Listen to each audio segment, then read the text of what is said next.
Good afternoon, everybody. Welcome back to the Old School series. I am your host, the Rental Man Buck.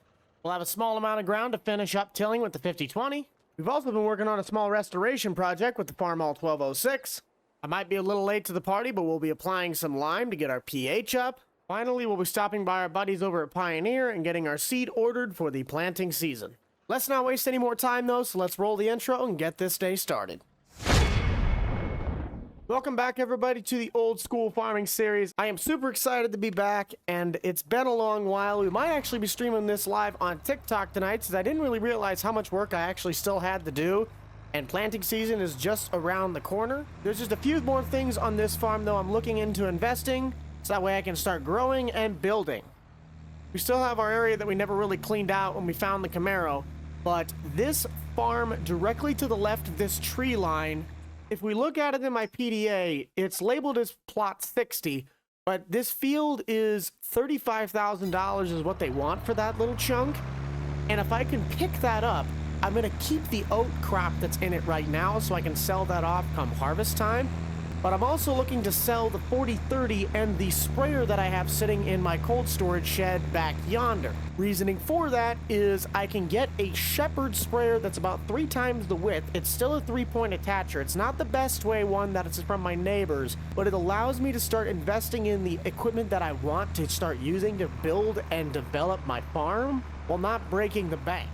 The 1206, however, is getting a restoration. Since the last time you guys saw us, we parked it in the main shed, and I kind of thought about the tires on the side of it not being in the greatest of shape. The rims were a bit rough, the gauges on the inside didn't work out, and we've already restored / made this 5020 better, and I really don't have any use of getting rid of that 1206. It's a solid tractor, it's my only cabbed tractor. We still have anhydrous that we need to apply. So I decided to bite the bullet and start working on that tractor and getting it fixed up and ready for planting season. I, however, am going to be finishing up the tillage process for the corn stalks. If you guys do like content like this and you would love to see more, be sure to smash that like button, subscribe down below. We are on the race to 100,000 public subscribers by the end of this year. Old School, Nebraska Farm series, Homeowners series, and the Hay Farm series are all the mainline content that I like to broadcast to you guys. Old School and Nebraska definitely get all the love out of those series. The Homeowners and Hay Farm aren't really that far behind, but I get to drive my absolute favorite tractor of all time in the Old School, and then the Nebraska Farm is based off my real-life uncle's farm, so you can't really beat that.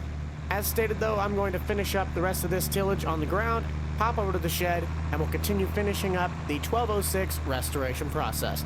We'll see you in just a second.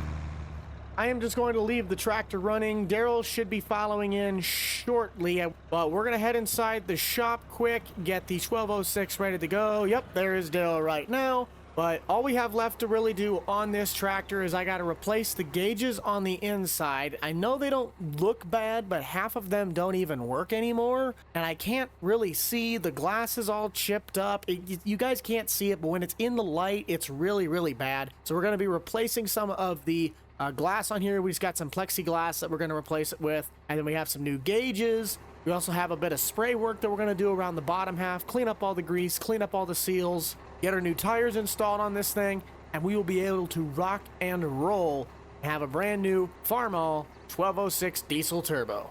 A few moments later. And here she is in all of her glory.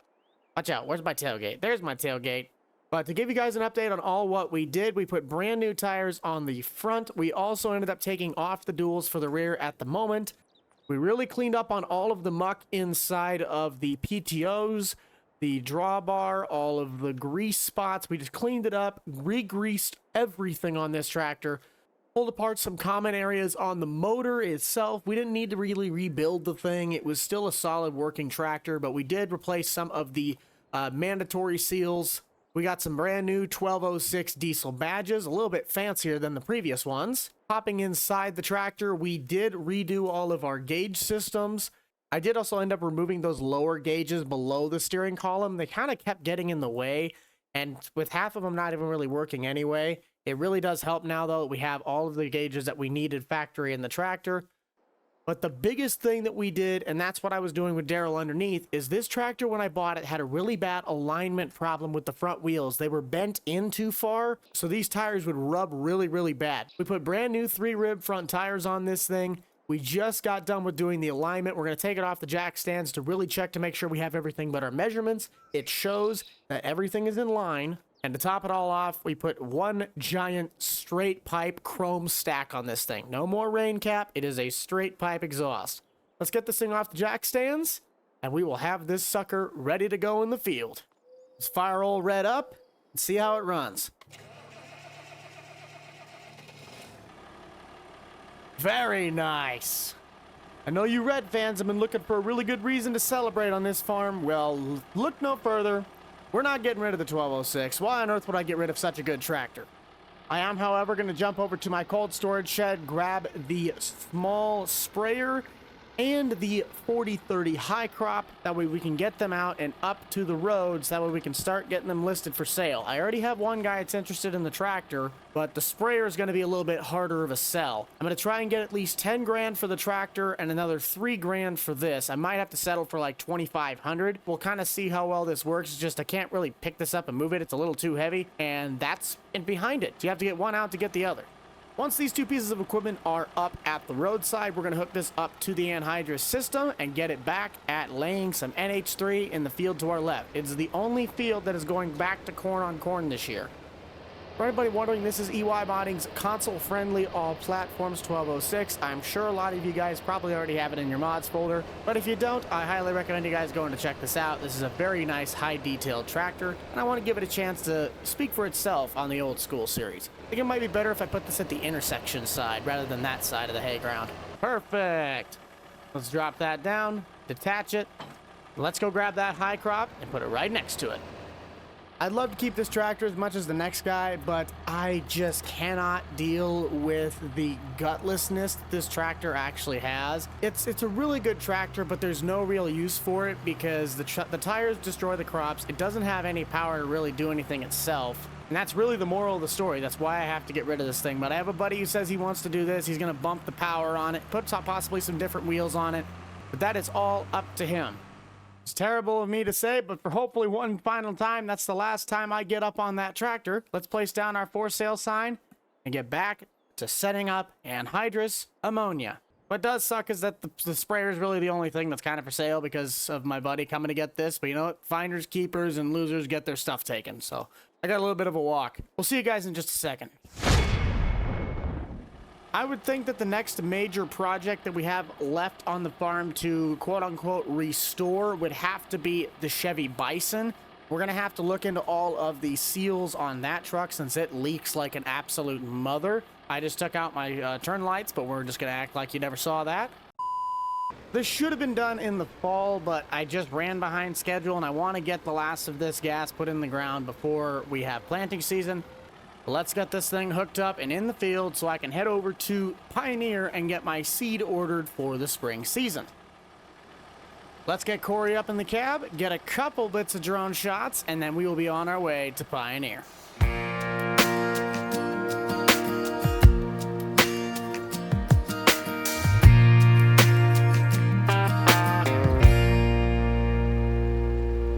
Jesse was born on a winter's night in the middle of the storm. The road was blocked, so Jesse was born in this old house.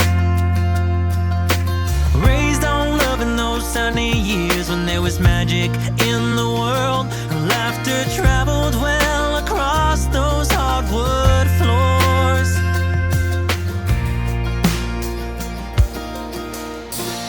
Hey, is Kevin in the office? Yeah. All right, Daryl, if you can actually get the 850 changed up with fluids and serviced, I'm going to get that thing hooked up to the lime shredder so that way we can get that ready to go when I get back.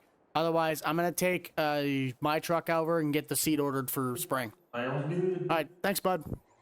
I tell you, we got some of the best work truck fleets. We got a 6.0, a 5.3, a 460 Windsor, and a 7.3 IDI. You can't really get better than that for engines. Well, of course, maybe the 6.0, but we don't worry about that.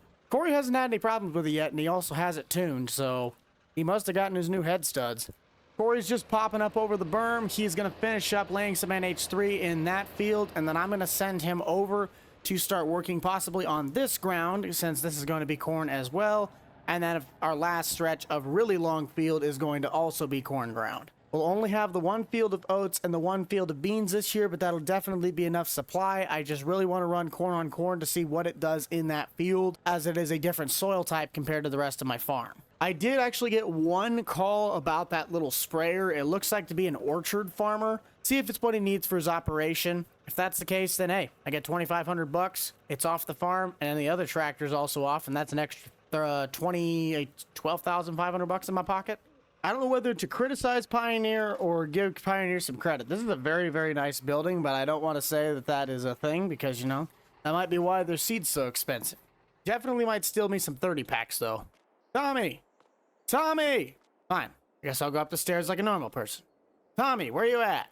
Tommy, how you doing, bud? Yep, you know me, just getting ready to head in for next season. Yeah, if you pull it up on the map, the seed types, we should be able to run the two different hybrids for corn in 34 and 33, as those are probably my best ground in terms of soil type wise. 32 and 31, they're just going to flip-flop their crops, but 34 is going to stay as corn on corn, so I'm going to probably need another pallet for corn in case we run out. Otherwise, I think that's all we're really going to need. All right, Tommy, thank you, buddy. I'll make sure I pick that up. Well, we can have that ready in a week or so. That's about when I'd be able to come pick it up. Yep, sounds good, bud. All right. I'll get that order in, send me an invoice, and we'll get that paid once we get this picked up. Hey, by the way, do you guys happen to have any... I forgot to ask about this. Do you guys have any way to buy lime from you guys? Or would I have to run over to the co-op and get that? I have to run to the co-op? All right. Thanks, Tom. I was just checking to make sure I couldn't do it as a one-stop, but we're going to have to head down to the co-op and get a order of lime set so they can drop it on our field. And then we can start applying it to the system with the 850 and get the pH up in the fields and boost our yield. Sadly, we don't have time to stop at Dairy Queen, even though I'd really like to get myself a dilly bar or a peanut butter parfait, as my dad used to say, with nuts. I don't know why he said it. He just said it in the dumbest way possible. He didn't say with nuts. He said with nuts. So everybody wanted to get a peanut butter parfait with nuts. Besides the point of ice cream, though, this actually is my friend that's looking at buying the 4030. He's just an animal farmer, so he's probably going to end up using it as like a feeder wagon tractor just because it's cheap, it's low iron, it's not going to move very much. I'm going to run down to the co-op, though, get that order of lime placed in, and I will see you guys back at the farm. I always kind of found how this co-op was laid out was kind of odd, because all the office work is done in the scale house. Parking is not really that great. Anyone of you guys know where I could talk to about getting some lime ordered and a drop-off? Talk to Ben in the office? All right, thank you, bud. I appreciate that. Ben, very nice to meet you, bud. My name's Buck. Hey, I got to put in an order for a lime drop-off. We're going to be doing some pH balancing on the fields, and I need to put in an order. You guys can drop it off in one of my... I'm going to buy it in bulk for all the fields that I need it for. Drop it off. Doesn't really matter. I'm not 100% sure what exactly I'm going to need, since I'm not great with math, but I know my buddy Kevin is really good at math, so he'd probably be the one that figures it out. As for right now, I will at least be buying 2 of your seed tenders full. Yeah, I'll take at least 2 trailers worth of that, as I know I'll be able to run through it. We'll see where we're at from there, but I'll have Kevin run some numbers, gets me the rest, so I'm not overbuying. Sounds good, Ben. Thank you, sir. Looks as though Corey is done or close to. If it's the AI that didn't get that last portion, then I don't blame him. You know, that looks about good enough to me.